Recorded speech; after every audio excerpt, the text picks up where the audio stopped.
ত্রয়োদশ জাতীয় সংসদ নির্বাচনে বিএনপি মনোনীত শরীয়তপুর ৩ আসনের ধানের শীষ প্রতীকের সংসদ সদস্য পদপ্রার্থী মিয়া নুরউদ্দিন আহমেদ অপু সহপরিবারে ভোট প্রদান করেছেন।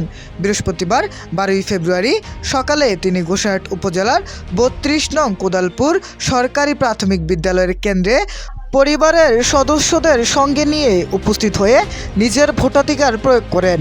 এ সময় কেন্দ্রের প্রাঙ্গণে নেতাকর্মী ও ভোটারদের উপস্থিতি লক্ষ্য করা যায়। ভোট প্রদান শেষে সাংবাদিকদের সঙ্গে তিনি বলেন, দীর্ঘ ১৭ বছর সাধারণ মানুষ যেমন ভোটের অধিকার থেকে বঞ্চিত ছিল, আমিও ছিলাম। আজ মানুষ স্বতঃস্ফূর্তভাবে ভোট কেন্দ্রে আসছে। ঈদের দিনের মতো উৎসবমুখর পরিবেশ বিরাজ করছে। তিনি আরও বলেন, ভোটারদের ব্যাপক অংশগ্রহণে তারা জয়ের ব্যাপারে আশাবাদী।